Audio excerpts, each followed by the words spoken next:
Le 17 juillet dernier, il y a un bon mois, le cabinet EGAE rendait le rapport que lui avait commandé l'association Emmaüs sur l'abbé Pierre, celui qui a été la personnalité préférée des Français pendant de nombreuses années et qui a mené un combat inlassable pour les sans-abri et les mal logés.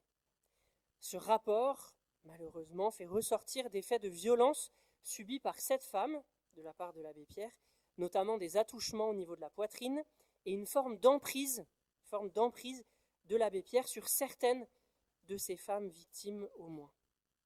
Malheureusement, et je ne vous apprends rien, cela ne fait que s'ajouter à une longue liste d'accusations contre des personnes qui ont par ailleurs œuvré pour le bien. Qu'on pense par exemple, si on veut citer quelqu'un d'autre, à Jean Vanier, qui a fondé les communautés de l'Arche des foyers de vie pour personnes en situation de handicap, mais dont on a appris également après sa mort qu'il avait exercé aussi une emprise et des faits de violence sur des femmes qui l'accompagnaient. Toutes ces révélations sur ces diverses figures mettent en lumière, entre autres choses, un rapport tordu que nous pouvons avoir à l'autorité. Et sur ce sujet, de la manière d'exercer l'autorité, peu importe dans quel lieu, que ce soit à l'église ou ailleurs, l'exemple de l'apôtre Paul est très éclairant, je trouve. Accusé, non pas lui d'agression sexuelle, mais d'extorquer financièrement les Corinthiens, sa manière d'exercer son autorité sur la communauté de Corinthe, justement, est très inspirante. Et je vous invite à lire avec moi pour méditer sur ce sujet dans la deuxième lettre aux Corinthiens, au chapitre 12, les versets 11 à 21. Deuxième lettre de Paul aux Corinthiens, chapitre 12, les versets 11 à 21.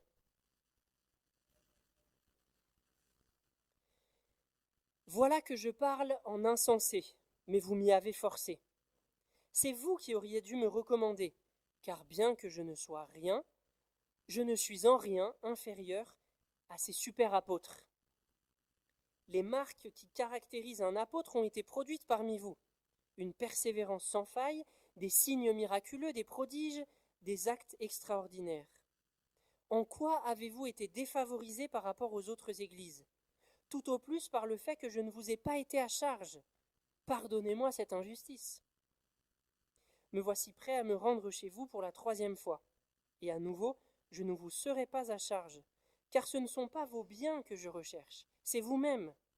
En effet, ce n'est pas aux enfants d'épargner pour leurs parents, ce sont les parents qui doivent le faire pour leurs enfants. Pour moi, c'est très volontiers que je ferai des dépenses, et que je me dépenserai moi-même tout entier pour vous. Si je vous aime davantage, devrais-je être moins aimé de vous ? Soit, diront certains, je ne vous ai pas été à charge, mais en malin que je suis, je vous ai pris par ruse. Vous ai-je exploité par l'intermédiaire de l'un ou l'autre de mes envoyés ? J'ai demandé à Tite d'aller chez vous, et j'ai envoyé avec lui le frère dont j'ai parlé. Tite vous a-t-il exploité ? N'avons-nous pas marché tous deux dans le même esprit ? N'avons-nous pas suivi les mêmes traces ? Vous croyez depuis longtemps que nous cherchons à nous justifier à vos yeux. Non, c'est devant Dieu que nous parlons, en accord avec Christ. Et tout cela, mes chers amis, ne vise qu'à une seule chose, votre croissance dans la foi. Car je l'avoue, j'ai peur qu'à mon arrivée, je ne vous trouve pas tel que je voudrais, et que vous, de votre côté, vous me trouviez tout autre que vous le souhaitez. Je crains de découvrir de la discorde, des jalousies, de la colère, des rivalités, des médisances, des commérages, de l'orgueil et des désordres. Oui, j'ai peur qu'à mon arrivée, Dieu me réserve encore des expériences humiliantes parmi vous. Je crains d'avoir à pleurer sur plusieurs qui ont péché auparavant et ne se sont pas détournés de leurs pratiques dégradantes, de la débauche et de l'inconduite dans lesquelles ils ont vécu. Amen. Seigneur Jésus, ta parole est la vérité. Transforme-nous par la vérité, en particulier dans le domaine de nos relations, et peut-être plus spécifiquement encore dans les relations où s'exerce une certaine autorité, que nous puissions vivre ces relations transformées par ton évangile. Amen. Un premier point que j'aimerais souligner dans le texte où Paul est exemplaire dans sa manière d'exercer l'autorité, c'est dans la manière qu'il a de se considérer lui-même. On l'a entendu dans l'introduction que j'ai partagé avec ce rapport malheureux qui a été rendu sur l'abbé Pierre, il a exercé une forme d'emprise sur certaines femmes avec qui il travaillait. C'est-à-dire qu'il se prenait pour plus qu'il n'était, et en se prenant pour plus qu'il n'était, en se prenant quasiment pour Dieu dans certaines relations, il a été conduit, il a commis des choses horribles qui n'ont pas à être commises à cause du regard qu'il portait sur lui-même. Et Paul, là, nous montre un bon exemple dans la manière de se considérer soi-même, même si la manière dont il parle de lui peut comporter, à première lecture en tout cas, une certaine ambiguïté. Il dit au verset 11, le premier verset du texte que nous avons lu, « Car bien que je ne sois rien, je ne suis en rien inférieur à ces super apôtres. » Lorsque Paul écrit qu'il n'est en rien inférieur à ces super apôtres, il s'agit d'une litote, d'une figure de style, d'une manière de parler, où Paul affirme en fait être supérieur à ces faux apôtres, qu'il appelle ironiquement des super apôtres. Et il se justifie en cela en disant qu'il a produit parmi les Corinthiens, lors de ses précédentes visites dans cette église, les signes qui caractérisent un apôtre, qui viennent justifier que oui, il est bien un apôtre envoyé par Jésus-Christ.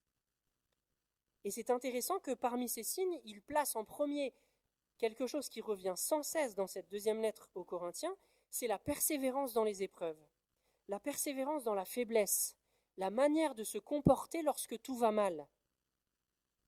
Un signe qui est absent de ces faux apôtres qui ne jurent que par les démonstrations de puissance.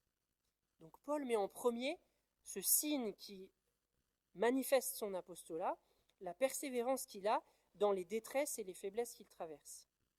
Mais il y a aussi les signes miraculeux, les prodiges, les actes extraordinaires, qui sont donc particulièrement liés au ministère des apôtres et qui, lorsqu'ils sont produits, à l'époque de Paul et des 12 autres apôtres, manifestent que la personne par qui ces signes sont produits a un ministère particulier et historique, envoyé par Jésus-Christ comme apôtre pour fonder des églises. Notez que, en parlant de ces signes qui ont été accomplis par lui, Paul ne se les attribue pas. Il ne dit pas « j'ai accompli ces signes parmi vous », mais « ces signes ont été produits parmi vous », certainement sous-entendu par Dieu. Ces signes ont été accomplis par Dieu à travers mon intermédiaire, au milieu de vous. Et il affirme les avoir accomplis, ou que Dieu les a accomplis à travers lui, bien qu'il ne soit rien. Paul a pleinement conscience de qui il est, un apôtre de Jésus-Christ, envoyé avec un rôle historique par le Seigneur lui-même pour témoigner de l'Évangile et fonder des églises, avec une autorité associée, l'autorité des apôtres de Jésus-Christ, et dans le même temps, il n'oublie pas qu'en lui-même, il n'est rien. Il n'oublie pas que, par lui-même, il n'est qu'un pécheur qui persécutait l'Église de Dieu. S'il est apôtre de Jésus-Christ, ce n'est que par grâce, que grâce à l'œuvre de Dieu, non pas par ses propres forces, non pas par ses propres compétences, non pas par son propre travail ou ses propres œuvres. Et ce qui, en tout cas en première apparence, semble être une ambiguïté dans la manière qu'il a de se considérer lui-même, il n'est rien et en même temps il est supérieur à ceux qui se prétendent être des super apôtres, en fait il y a là une certaine cohérence dont nous devrions nous inspirer, nous qui pourtant ne sommes pas des apôtres. En posture d'autorité, que ce soit dans l'Église, dans une association ou dans une entreprise, on peut vite oublier que l'on n'est qu'un serviteur de Dieu et qu'un serviteur des autres, et profiter ainsi de son statut pour dominer sur les autres. Il est alors salutaire de se rappeler que nous ne sommes rien par nous-mêmes, et que ce que nous sommes et ce que nous accomplissons, nous le devons à Dieu, qui nous prête force et vie, qui crée en nous le vouloir et le faire. À l'inverse, pour celles et ceux qui ne savent que trop bien qu'ils ne sont rien, il est bon de se rappeler qu'en Dieu, nous sommes des créatures merveilleuses, à son image, et qu'en Jésus, nous sommes même les fils et les filles du Père Céleste qui a déversé en nous son esprit. Nous ne sommes rien par nous-mêmes, et en même temps, Dieu fait de nous, par la création, des créatures merveilleuses à son image, et par l'adoption en Jésus, des fils et des filles du Père céleste. Ce qui, comme je le disais, semble s'apparenter à une contradiction ou une ambiguïté, est en fait, je crois, le chemin de crête de l'humilité chrétienne. Avoir une sage appréciation de soi-même selon la part que Dieu nous a donnée, sans prétendre à plus que ce que nous sommes, mais sans nous considérer non plus avec moins de valeur que celle que Dieu nous accorde. C'est ça l'humilité dans la Bible.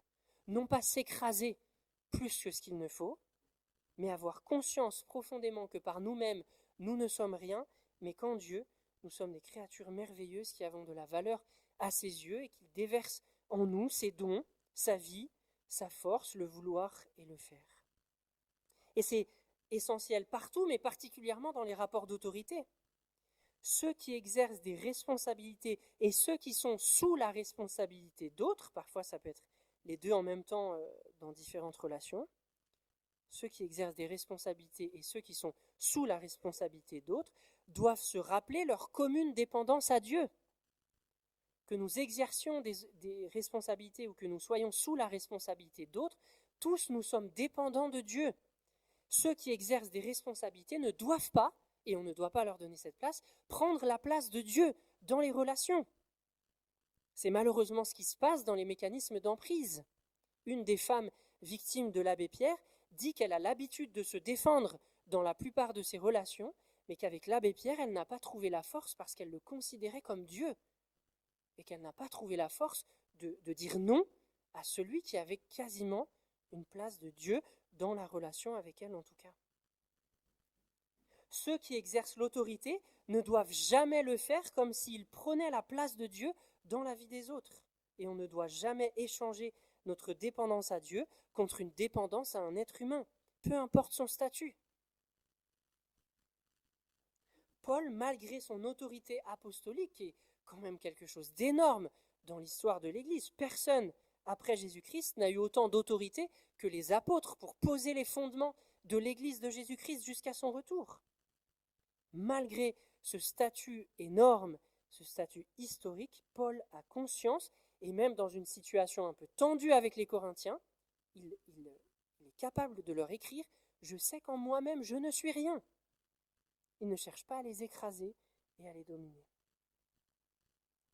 Malgré cette humilité de Paul, certains Corinthiens en tout cas l'accusent d'abuser d'eux. Non pas, comme je le disais tout à l'heure, sur le plan sexuel, mais sur le plan financier. On sait à quel point l'argent et le sexe sont les deux domaines où les abus d'autorité se manifestent le plus souvent. Et pourtant, Paul a fait preuve, là encore, d'une grande exemplarité dans son rapport à l'argent avec les Corinthiens. Mais avant de voir comment, regardons un peu plus en détail de quoi est-ce qu'il est accusé exactement par les Corinthiens sur ce plan financier. Certains membres de l'église de Corinthe pensent que Paul les exploite et profite d'eux financièrement, alors même que Paul a toujours refusé d'être à leur charge. Ce n'est pas que Paul aurait fait quelque chose de mal en acceptant d'être financé par eux. Il écrit ailleurs, en citant Jésus, que l'ouvrier mérite son salaire. Et il a accepté d'être financé par d'autres églises, par les églises de Macédoine, en particulier par l'église de Philippe, qui est certainement l'église qui est le plus soutenue financièrement. Donc il n'aurait pas fait quelque chose de mal en acceptant d'être soutenu financièrement par les Corinthiens, mais s'il a refusé avec eux, et pas avec les autres, c'est qu'il a bien senti qu'il n'était pas bon pour eux qu'ils soient à leur charge, en particulier parce qu'il voulait, Paul, se distinguer radicalement de ces faux apôtres qui profitaient financièrement des chrétiens de Corinthe. Et il ne voulait pas que ces faux apôtres puissent dire dans l'Église « Nous faisons comme Paul ». Oui, nous vous demandons de l'argent, mais Paul fait pareil. Et pour se distinguer radicalement de ces faux apôtres, qui détournaient les Corinthiens de Jésus-Christ et du véritable évangile, Paul a refusé d'être à leur charge. Mais bien qu'il n'ait jamais été à leur charge et qu'il dit qu'il ne le sera jamais, même à l'avenir, on le soupçonne de leur prendre de l'argent par ruse à travers ses collaborateurs, comme Tite, que Paul envoie dans l'Église. Heureusement, et c'est ce qui lui permet là de se défendre, non pas, comme il le dit lui-même, pour se justifier, mais pour que les Corinthiens reprennent un chemin plus droit et plus juste. Heureusement, Paul a eu un rapport à l'argent sage et exemplaire, et peut donc ici clouer le bec à ses accusateurs à travers ses questions rhétoriques. Vous ai-je exploité? Tite vous a-t-il exploité? Quelle preuve vous pouvez mettre pour soutenir vos accusations que nous vous avons exploité, soit moi, soit les envoyés que j'ai envoyés justement parmi vous. Non seulement donc Paul a eu le nez fin de refuser d'être à la charge des Corinthiens, mais il a été irréprochable dans sa manière de gérer la collecte en faveur des chrétiens de Jérusalem.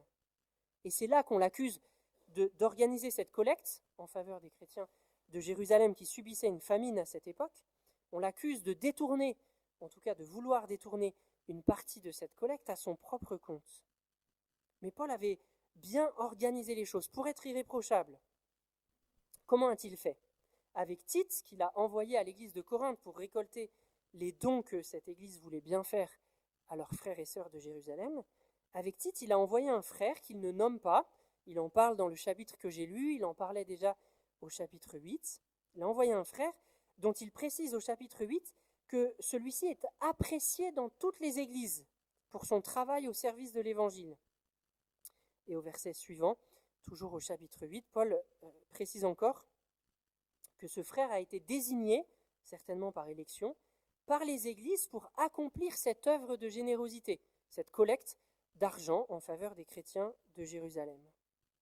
L'objectif de Paul en faisant élire un frère parmi toutes les églises engagées dans la collecte, c'était d'être irréprochable dans la gestion de ces sommes importantes, tant, écrit-il, devant le Seigneur que devant les êtres humains, que tout soit clean, qu'on ne puisse rien soupçonner dans cette organisation de cette collecte et ce transport de cette somme importante. Dans nos églises évangéliques, nous avons peut-être parfois tendance à faire les choses avec plus de légèreté, parce que nous sommes entre nous, et que nous préférons souvent l'informel à l'institutionnel. Bien sûr, il ne faudrait pas tout régenter et tout réglementer jusque dans le moindre détail, mais il me semble que la sagesse dont Paul fait preuve ici devrait nourrir notre propre sagesse dans la gestion de l'argent dans l'Église. Il est important que nous aussi, nous soyons exemplaires de plusieurs manières, en étant transparents dans la gestion des finances de l'Église, et je remercie l'excellent travail en ce sens d'Emmanuel, notre trésorier, qui vous partage non seulement à chaque assemblée générale la tenue des comptes, mais même régulièrement dans les annonces pour savoir où nous en sommes dans le budget, dans les offrandes, etc. Il est important que nous soyons exemplaires et irréprochables en comptant les offrandes à deux à la fin du culte, en ayant des vérificateurs aux comptes qui viennent vérifier que les comptes sont bien tenus, etc., etc. Il est important que nous ne fassions pas les choses avec légèreté en disant « mais ça va, nous sommes entre nous ». Non, que nous soyons sérieux à la suite de Paul, à la suite de la manière dont il a géré la collecte de Jérusalem, pour être irréprochable devant le Seigneur et devant les êtres humains. Et bien que ça ne soit pas le sujet de notre texte, cette sagesse dans la manière de gérer l'argent doit s'étendre également à la prévention des abus sexuels. Il est important que nous soyons irréprochables aussi dans ce domaine. C'est en ce sens, par exemple, que la FEB, notre fédération d'église, a fait voter en congrès il y a quelques années maintenant une charte du moniteur enfance-jeunesse par laquelle les moniteurs de nos églises s'engagent à fournir un extrait de casier judiciaire au pasteur pour pouvoir entrer dans ce service et s'engagent en signant la charte à différentes choses et notamment à ne jamais être seul avec un enfant. Ce n'est évidemment pas suffisant pour éviter toute dérive, mais c'est un cadre minimal pour permettre autant que faire se peut que les relations dans l'Église, et en particulier les relations d'autorité, les relations où il y a une asymétrie, soient sécures et propices au service mutuel plutôt qu'à la domination. L'apôtre Paul, à travers son attitude, à travers sa manière de gérer son autorité et d'organiser ses différents projets, nous montre donc ici, me semble-t-il, la voie par l'humilité dont il fait preuve dans la manière de se considérer lui-même, en étant irréprochable dans son rapport à l'argent Et enfin, dernier point que j'aimerais souligner, il éclaire notre rapport à l'autorité dans ce texte par la manière qu'il a de responsabiliser les Corinthiens. La manière qu'il a de responsabiliser les Corinthiens plutôt que de les infantiliser, plutôt que de chercher à faire les choses à leur place. J'identifie cette attitude de Paul dans la dernière partie du texte que j'ai lu, où Paul revient sur le problème de la débauche sexuelle qui a cours dans l'église de Corinthe. On constate ici, une fois de plus, ce n'est pas le seul texte qui en parle, que certains chrétiens de Corinthe étaient encore marqués par la débauche sexuelle, bien que Paul ne précise pas ici en quoi. On sait que la ville de Corinthe était connue pour cela, et il semble que les chrétiens de cette ville ont eu du mal à se séparer complètement des pratiques sexuelles non conformes à la volonté de Dieu. On se rappelle par exemple dans la première lettre de Paul aux Corinthiens, sa dénonciation vigoureuse de l'homme qui couchait avec sa belle-mère. Donc il y avait ce genre de pratique encore dans l'église, certains qui continuaient à aller voir des prostituées, ce genre de choses. Plusieurs années après, puisque maintenant nous sommes dans la deuxième lettre aux Corinthiens, plusieurs années après, même si Paul ne précise pas, des problèmes similaires persistent.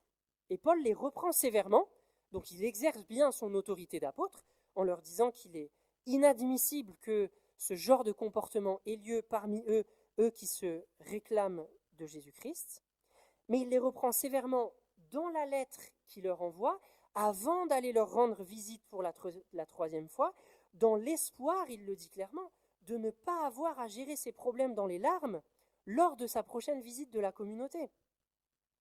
De la même manière, je ne sais pas si vous vous rappelez qu'il leur avait envoyé la lettre sévère qui nous est inconnue, qui a été perdue, qui n'est pas dans la Bible, mais dont Paul fait mention en 2 Corinthiens, de la même manière qu'il leur avait envoyé cette lettre sévère plutôt que d'aller les visiter, Paul responsabilise ici les Corinthiens afin qu'ils règlent le problème eux-mêmes.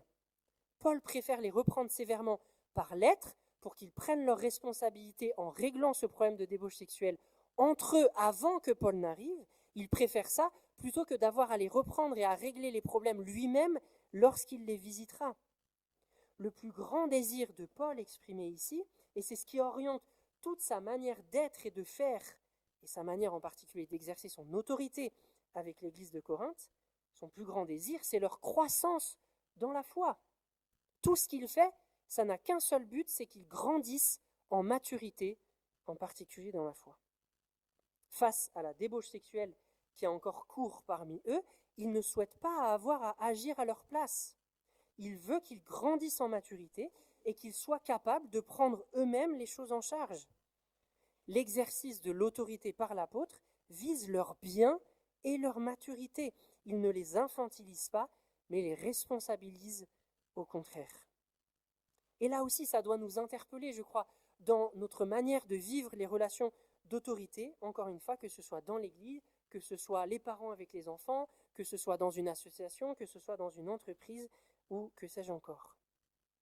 Pour ceux parmi nous qui exerçons une autorité, posons-nous la question, le faisons-nous en vue de la croissance de ceux qui nous sont confiés, ou le faisons-nous pour asseoir notre pouvoir? Cherchons-nous, par l'exercice de notre autorité, à grandir l'autre, ou à faire de lui un enfant qui reste enfant et qui reste dépendant de nous? Paul nous donne, je crois ici, un critère de discernement important pour l'exercice d'une saine autorité. C'est cette question, en vue de quoi cette autorité est-elle exercée? En vue de quoi? Est-ce en vue du bien et de la croissance de ceux sur qui, entre guillemets, cette autorité s'exerce? Au fond, et pour terminer, ce qui ressort de l'exemple de Paul, de son humilité, de son irréprochabilité dans sa gestion de l'argent ou de sa responsabilisation des Corinthiens, c'est que sa vie et son ministère sont véritablement façonnés par l'Évangile. Il sait profondément que bien qu'il soit apôtre, il a été racheté à grand prix par Dieu au moyen de la mort de Jésus à la croix et qu'il ne s'appartient plus, mais que sa vie est au service de Dieu. Et rempli d'amour pour les Corinthiens, il sait que l'autorité qui lui a été confiée sur eux vise leur bien, leur croissance et leur maturité. Il sait qu'il n'a pas à prendre la place de Dieu dans leur vie. que nos relations, en particulier nos relations d'autorité dans l'Église et ailleurs, soient elles aussi, à la suite de Paul, façonnées ainsi par l'Évangile. Amen. Je vous invite à quelques instants de silence pour recevoir les paroles qui ont été partagées.